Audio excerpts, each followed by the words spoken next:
आज हम लोग पढ़ेंगे basic organic chemistry 3.1।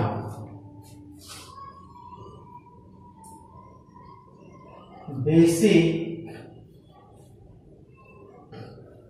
Organic chemistry. हम पिछले क्लास में बता चुके हैं कि ये सारा बेसिक चीज याद रहना चाहिए, और ये याद रहेगा तो पूरा 12 में आपको कोई दिक्कत नहीं होगा। हम लोग पिछले क्लास में पढ़े थे अल्केन, अल्कीन, अल्काइन। आज हम लोग अल्काइल ग्रुप के बारे में देखते हैं। अल्काइल ग्रुप, अल्काइल ग्रुप किसको कहेंगे? कहता है कि जब अल्केन से एक हाइड्रोजन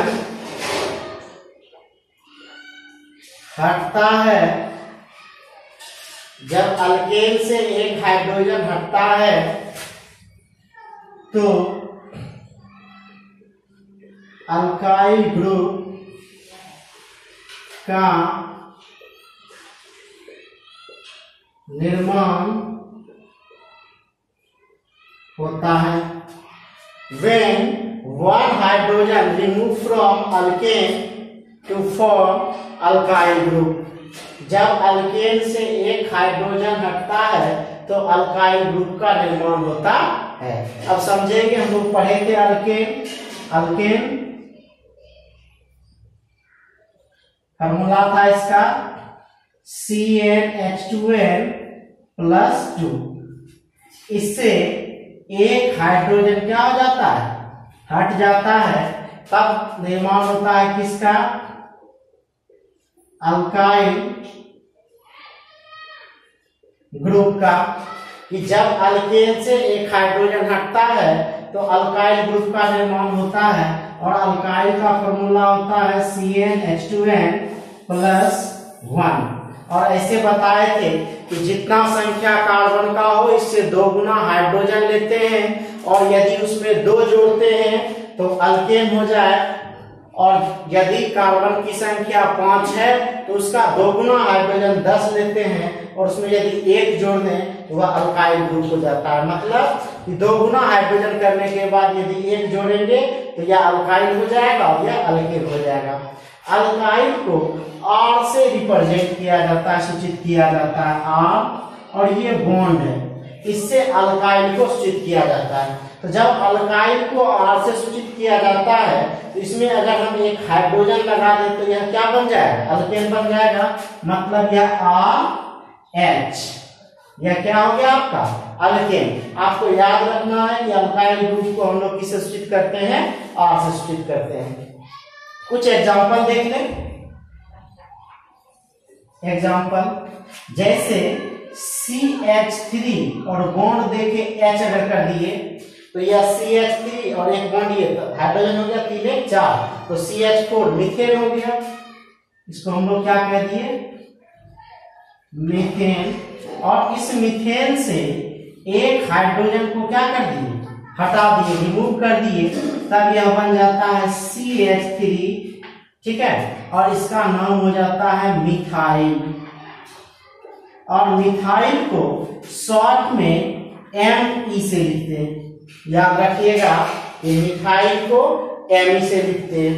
उसी प्रकार C2H6 हो जाए तो इसका नाम हो जाता है इथेन। ठीक है, और इससे यदि एक हाइड्रोजन निकल जाए तो यह बन जाता है C2H5, नाम होता है इसका इथाइल। शॉर्ट में हम इसको ET से लिखते हैं। ठीक है, उसी प्रकार यदि C3H8 हो जाए तो आप पढ़े हैं मिथ इथ प्रो, इसका नाम हो जाएगा प्रोपेन। और इस प्रोपेन से यदि एक हाइड्रोजन हट जाए तो C3H7, इसका नाम हो जाएगा प्रोपाइल, और इसको लिखते हैं Br से। क्लियर। उसी तरह C4H10 इसका नाम क्या हो जाएगा, ब्यूटेन। क्या नाम हो जाएगा, ब्यूटेन। और इससे एक हाइड्रोजन यदि हट जाए तो C4H9 इसका नाम हो जाता है ब्यूटाइल, उसको शॉर्ट में BU से लिखते हैं। उसी तरह पेंटेन है, पेंटाइल हो जाएगा, हेक्सेन है, हेक्साइल हो जाएगा।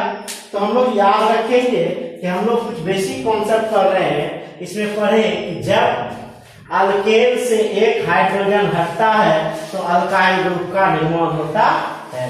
तो अल्केन हो गया, फार्मूला हो गया CnH2n+2, इससे एक हाइड्रोजन निकल गया, यह फार्मूला हो गया CnH2n+1, अल्काइल ग्रुप बन गया।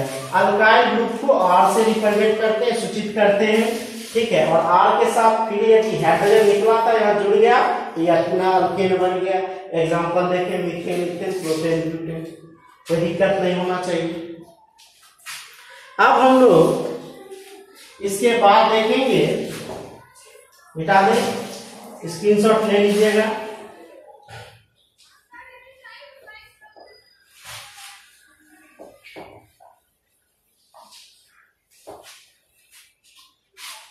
अब हम लोग पढ़ेंगे type of alkyl group, alkyl group के प्रकार। Type of alkyl group, alkyl group के प्रकार। अल्काइल ग्रुप 3 तरह के होते हैं, primary alkyl group, secondary alkyl group, tertiary alkyl group. मतलब पहला देखेंगे प्राइमरी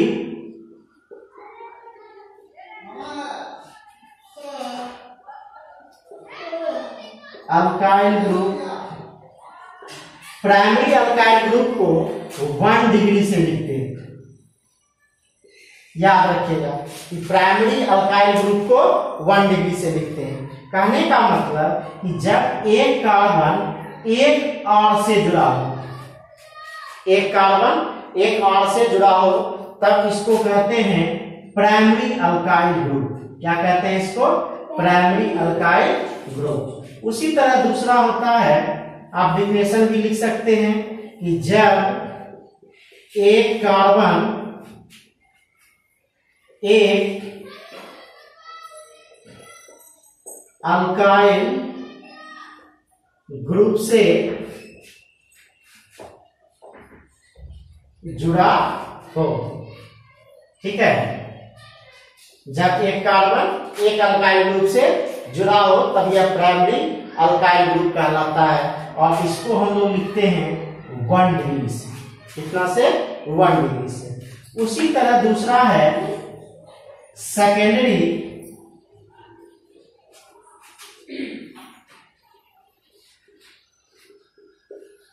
अल्काइल ग्रुप। क्या हो जाएगा, और सेकेंडरी अल्काइल ग्रुप को 2 डिग्री से लिखते हैं। कितना डिग्री से लिखते हैं, 2 डिग्री से। क्या बोलेंगे कि जब एक कार्बन 2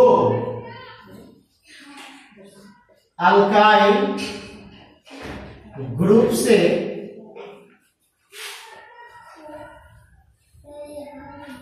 जुड़ा हो। 2 अल्काइल ग्रुप कहने का मतलब कि यह एक कार्बन है, यहाँ एक R हो गया और पुनः एक R यहाँ हो गया, तब यह जो कहलाएगा सेकेंडरी कहलाएगा।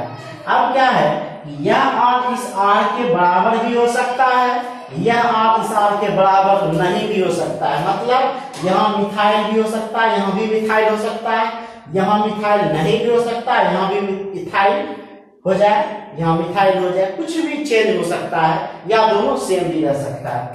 तो यह जो आपका हो गया, क्या हो गया, सेकेंडरी अल्काइल ग्रुप हो गया। इसको 2 डिग्री, इसको एक R डैश कर देते हैं, ठीक है। तीसरा tertiary alkyl group. Tertiary alkyl group, इसको हम लोग 3 डिग्री से लिखते हैं, 3 डिग्री से लिखते हैं। क्या हो जाएगा कि जब एक कार्बन 3 अल्काइल ग्रुप से जुड़ा हो, जब एक कार्बन 3 अल्काइल ग्रुप से जुड़ा हो, कहने का मतलब कि यह कार्बन है, अब यहां भी R, यहां भी R, यहां भी R, या R डैश कर देते, यहां डबल डैश करते हैं, यह टर्सरी अल्काइल ग्रुप होगा। अल्काइल ग्रुप में बस यही होगा, प्राइमरी, सेकेंडरी और टर्सरी। अब यह भी R इस R के बराबर हो सकता है या नहीं भी हो सकता, या इसके बराबर हो भी सकता है और नहीं भी हो सकता, लेकिन सब में सिंगल बॉन्ड है, हाइब्रिडाइजेशन सब में sp3 होगा। हाइब्रिडाइजेशन के बारे में चर्चा किए थे कि सिंगल बॉन्ड होगा तो हाइब्रिडाइजेशन sp3, डबल बॉन्ड होगा तो sp2 और ट्रिपल बॉन्ड होगा तो sp। और हम बताए थे कि ट्रिपल बॉन्ड सबसे स्ट्रॉन्ग बॉन्ड होता है, डबल बॉन्ड उससे कमजोर बॉन्ड होता है, सॉरी मजबूत होता है, और ट्रिपल बॉन्ड सबसे स्ट्रॉन्ग बॉन्ड होता है। ठीक है, तो याद रखना कि ट्रिपल बॉन्ड सबसे मजबूत, उससे कम मजबूत डबल बॉन्ड, और सबसे कम मजबूत सिंगल बॉन्ड होता है। और जितना भी रिएक्शन देखते हैं उसमें बॉन्ड टूटना और जुड़ना सबसे ज्यादा जो काम करता है वह सिंगल बॉन्ड करता है। तो प्राइमरी अल्काइल ग्रुप में कोई दिक्कत नहीं, जब एक कार्बन एक अल्काइल ग्रुप से जुड़ा हो तो प्राइमरी कहलाता है, जब एक कार्बन 2 अल्काइल ग्रुप से जुड़ा हो सेकेंडरी कहलाता है, और जब एक कार्बन 3 कार्बन से जुड़ा हो तो टर्सरी कहलाता है। अब हम लोग देखते हैं कार्बनिक एटम, कोई दिक्कत नहीं होना चाहिए इसमें।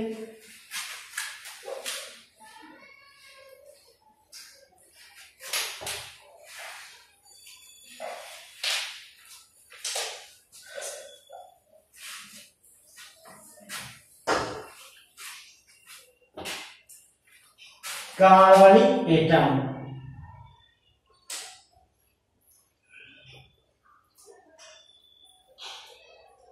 कार्बनिक एटम पहला प्राइमरी कार्बन एटम, और यह भी कितना डिग्री हो जाएगा 1 डिग्री। प्राइमरी कार्बन एटम, यह कार्बन है और यह एक कार्बन से जुड़ा हुआ है, तो यह भी एक कार्बन से जुड़ा हुआ है तो यह भी 1 डिग्री, और यह भी एक कार्बन से जुड़ा हुआ है तो 1 डिग्री। ठीक है, तो जब एक कार्बन सिर्फ एक कार्बन से जुड़ा हो तब यह प्राइमरी कार्बन एटम कहलाता है। दूसरा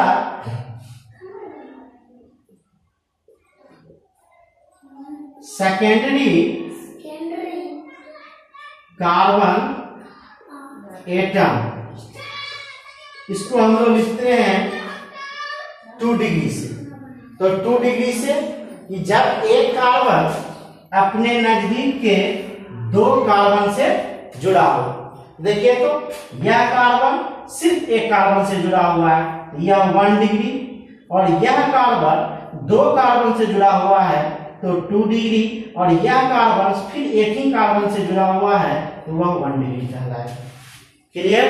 कि जो कार्बन में सीधा समझना, जितना बॉन्ड उतना कार्बन एटम, कि एक बॉन्ड तो प्राइमरी, 2 बॉन्ड सेकेंडरी, उसी तरह 3 बॉन्ड होगा तो tertiary.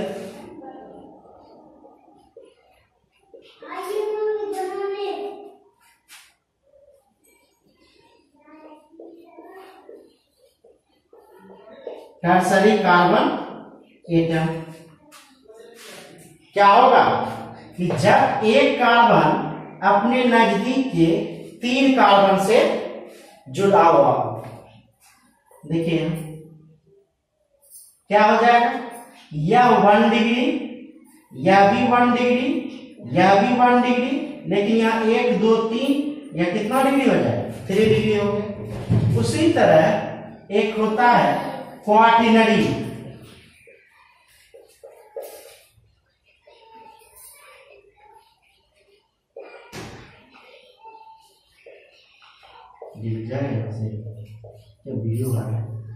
Quaternary carbon atom. Quarter, आप लोग होटल में जाते हैं तो कहते हैं क्वार्टर पीस मुर्गा दीजिए, या शराब पीने वाला क्या करता है, क्वार्टर मंगवा लेते हैं। क्वार्टर का मतलब हुआ एक का 4 टुकड़ा। तो क्वाटरनरी कार्बन एटम में क्या होगा कि जब एक कार्बन अपने नजदीक के कितना कार्बन एटम से जुड़ा हो, 4 कार्बन एटम से जुड़ा हो, तब यह क्वाटरनरी कहलाता है। देखिए तो यहाँ एक चीज से जुड़ा हुआ है तो 1 डिग्री, यह भी कितना 1 डिग्री, यह भी 1 डिग्री, यह भी 1 डिग्री, लेकिन यह जो 4 से जुड़ा हुआ है तो 4 डिग्री। ये हो गया क्वाटरनरी कार्बन एटम। तो याद रखना है कि प्राइमरी कार्बन एटम में क्या होगा कि जब एक कार्बन अपने नजदीक के एक कार्बन से जुड़ा हो तो प्राइमरी कार्बन एटम, जब एक कार्बन अपने नजदीक के 2 कार्बन से जुड़ा हो तो सेकेंडरी कार्बन एटम, और जब टर्सरी कार्बन एटम जब एक कार्बन अपने नजदीक के 3 कार्बन एटम से जुड़ा हो तो टर्सरी कार्बन एटम, और क्वाटरनरी कार्बन एटम जब एक कार्बन अपने नजदीक के 4 कार्बन एटम से जुड़ा हो तब यह क्वाटरनरी कार्बन एटम कहलाता है। अब हम लोग देखते हैं कार्बनिक कंपाउंड।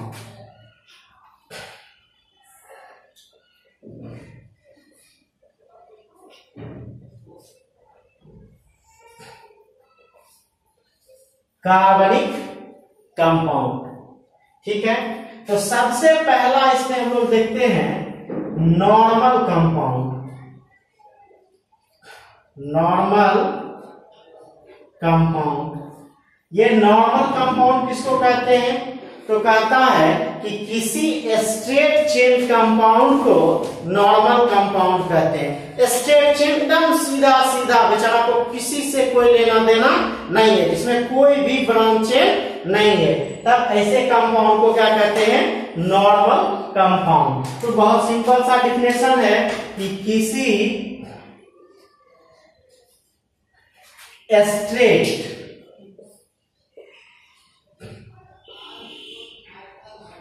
चेन कंपाउंड को नॉर्मल कंपाउंड कहते हैं। किसी स्ट्रेट चेन कंपाउंड को नॉर्मल कंपाउंड कहते हैं। एग्जांपल,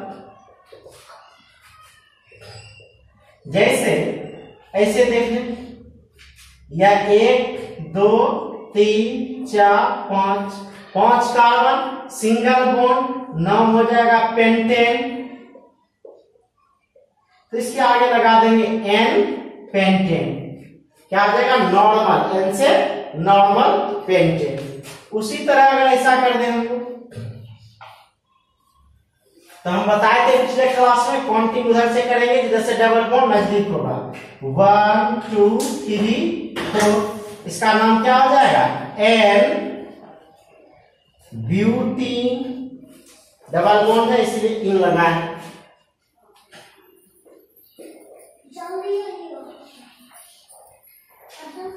अगर इधर ट्रिपल बॉन्ड दे दें तो बताए थे कि गिनती किधर से करेंगे, ट्रिपल बॉन्ड से 1 2 3 4 5 6, इसका नाम क्या हो जाएगा, एन हेक्साइन, हेक्साइन, ठीक है। ये हो जाएगा नॉर्मल कंपाउंड। तो नॉर्मल कंपाउंड में क्या बोले, किसी स्ट्रेट चेन कंपाउंड को नॉर्मल कंपाउंड कहते हैं, ठीक है। कार्बन एटम मिटा देते हैं।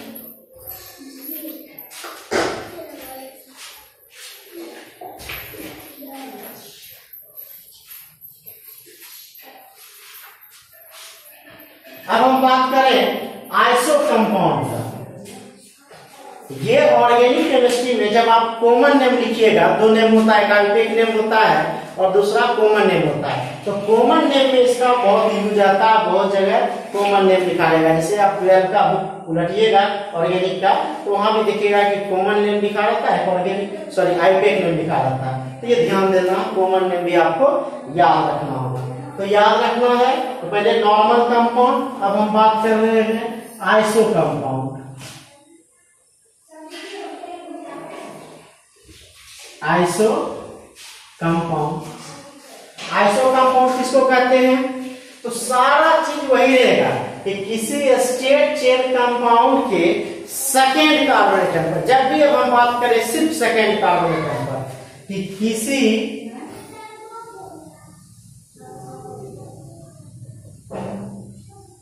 स्ट्रेट चेन कंपाउंड के सेकेंड कार्बन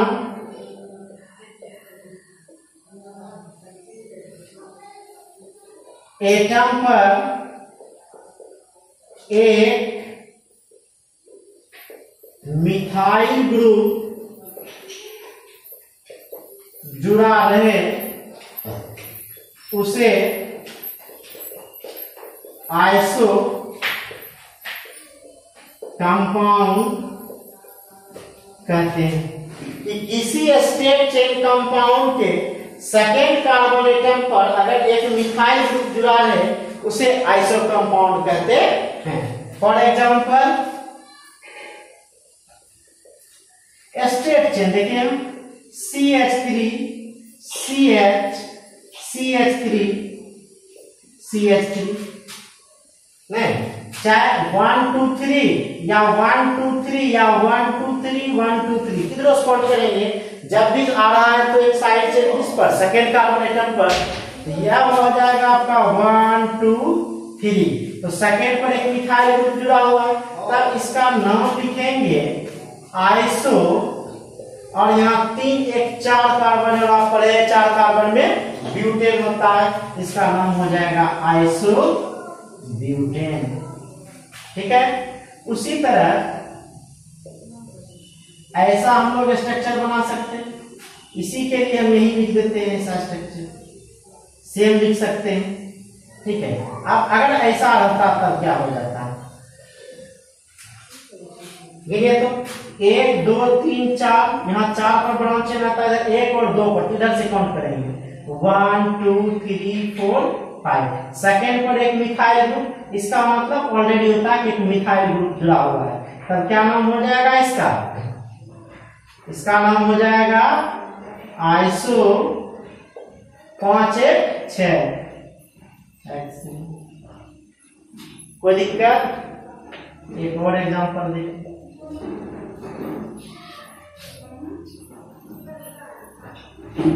क्या नाम हो जाएगा, किधर से काउंट होगा 1 2 3 4।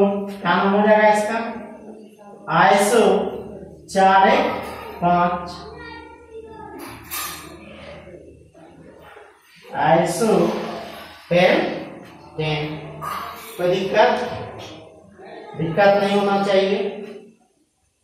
ठीक है। अब हम लोग देखें आइसो कंपाउंड के बाद नियो कंपाउंड।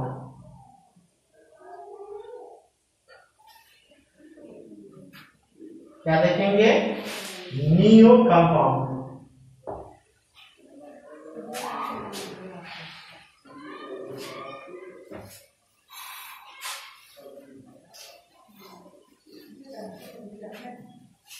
तीसरा नियो कंपाउंड कहता है कि किसी स्टेट चेन कंपाउंड के सेकेंड कार्बन एटम पर 2 मिथाइल ग्रुप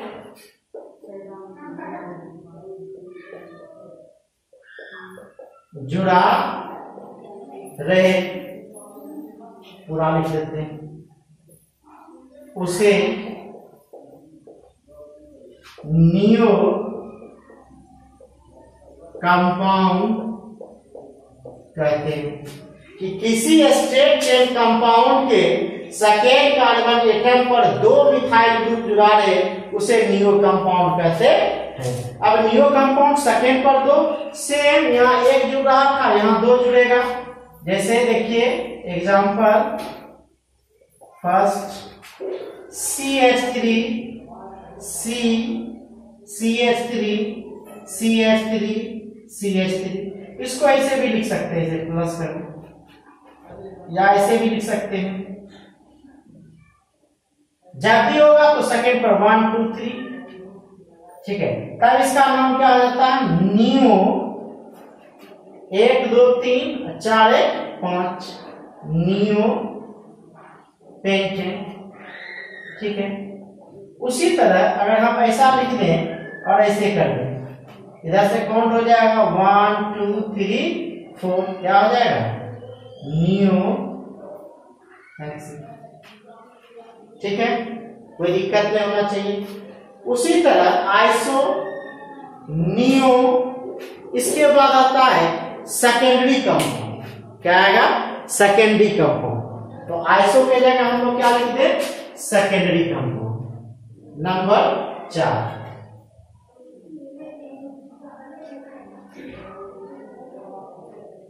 सेकेंडरी कंपाउंड, छोटा हो गया है थोड़ा देख लीजिएगा, SECONDAR लिखे सेकेंडरी कंपाउंड। सेम डिफिनेशन होगा, थोड़ा सा इसमें अंतर क्या होगा समझिए।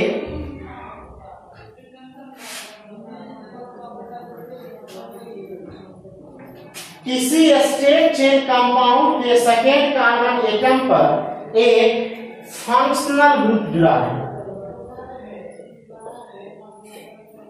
फंक्शनल ग्रुप जुड़ा है, उसे शॉर्ट में सेकेंडरी को इसे लिखते हैं, सेकेंडरी कंपाउंड कहते हैं। क्लियर?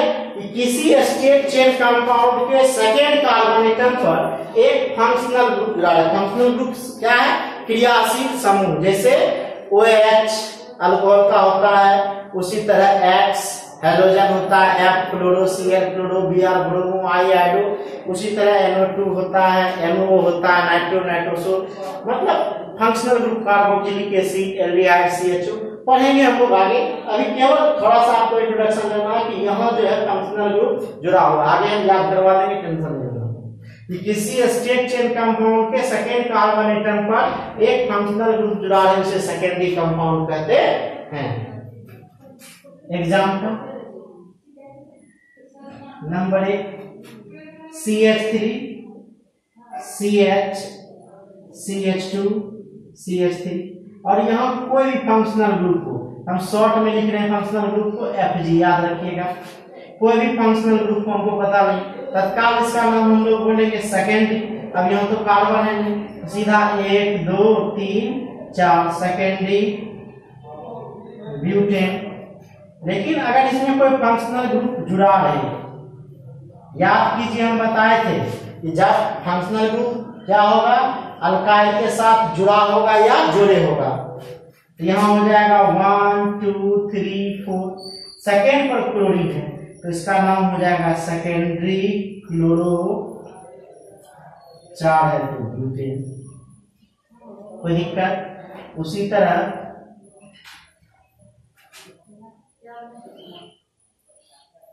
अब यहाँ दे दीजिए Br दे दीजिए, क्या हो जाएगा 1 2 3 4 5 सेकेंडरी क्या हो जाएगा ब्रोमो क्या पेंटेन। कोई दिक्कत नहीं होना चाहिए। तो ये हो गया normal compound, iso compound, neo compound, secondary compound. ठीक है, और लास्ट एक टर्सरी कंपाउंड हम लोग देखते हैं। 4 tertiary compound.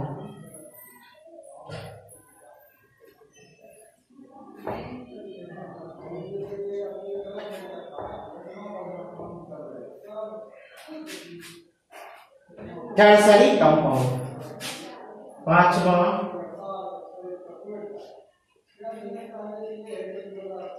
Tertiary compound. Tertiary compound किसको कहेंगे? तो कहता है कि किसी स्टेट चेन कंपाउंड के सेकेंड कार्बन एटम पर एक मिथाइल ग्रुप तथा एक फंक्शनल ग्रुप जुड़ा रहे, उसे टर्सरी कंपाउंड कहते हैं। याद रखिएगा टर्सरी को शॉर्टकट में TERT लिखते हैं, टर्टरी भी बोल सकते हैं इसको, ठीक है। तो हम लोग एक एग्जांपल देख लें, ठीक है। CH3C कोई फंक्शनल ग्रुप है और यहाँ CH3 ठीक है। क्या होगा 1 2 3 सेकेंड पर, तो इसका नाम क्या हो जाएगा टर्सरी। अब यहाँ तो कार्बन है नहीं, 1 2 3 और एक यहाँ है, तो क्या हो जाएगा ब्यूटेन। सेकेंड अगर हम ऐसा लिखें यहाँ Br करें, क्या हो जाएगा 1 2 3 4।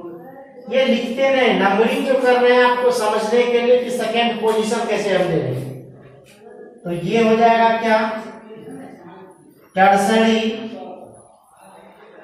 ब्रोमो 4 एक कार्बन है, तो क्या हो जाएगा पेंटेन, ठीक है। तो ये आपका समाप्त हो गया बेसिक। अब इसमें हम लोग देखेंगे इसका अल्काइल ग्रुप, जैसे यहां एक फंक्शनल ग्रुप है, इसका एक हाइड्रोजन गायब हो जाए तो क्या होगा, ठीक है। तो आगे हम लोग देखेंगे अगले क्लास में, मतलब कल देखेंगे, ठीक है। और यह जो बेसिक क्लास चल रहा है आप पूरा का पूरा याद कर लीजिए, चाहे 11th हो 12 हो, बहुत बहुत इंपॉर्टेंट है। और ये याद रहा तो आसानी से समझ में आएगा। ऑर्गेनिक गर्दा उड़ा दीजिएगा, नहीं याद रहा तो फिर महादेव मालिक है, ठीक है। तो उम्मीद है कि आप लोग कर लीजिएगा। एक बार क्विक रिवीजन कर देते हैं कि हम लोग बताए कि किसी स्ट्रेट चेन कंपाउंड को नॉर्मल कंपाउंड कहते हैं। दूसरा बोले आइसो कंपाउंड में किसी स्ट्रेट चेन कंपाउंड के सेकेंड कार्बन एटम पर क्या हो एक मिथाइल ग्रुप जुड़ा रहे तो इसको आइसो कंपाउंड कहते हैं। जब 2 मिथाइल ग्रुप जुड़ा रहे तब नियो कंपाउंड कहते हैं। जब एक फंक्शनल ग्रुप जुड़ा रहे तब सेकेंडरी कंपाउंड कहते हैं। और जब एक फंक्शनल ग्रुप और एक मिथाइल ग्रुप जुड़ा रहे तब इसको टर्सरी कंपाउंड कहते हैं। और कार्बनिक एटम में क्या बोले, जब एक कार्बन से जुड़ा हो तो प्राइमरी कार्बन एटम, जब एक कार्बन 2 कार्बन से जुड़ा हो तो सेकेंडरी कार्बन एटम, जब एक कार्बन 3 कार्बन एटम से जुड़ा हो तो टर्सरी, और जब एक कार्बन 4 कार्बन से जुड़ा हो तो क्वाaternary कार्बन एटम कहलाता है। चलिए आज यहीं, धन्यवाद।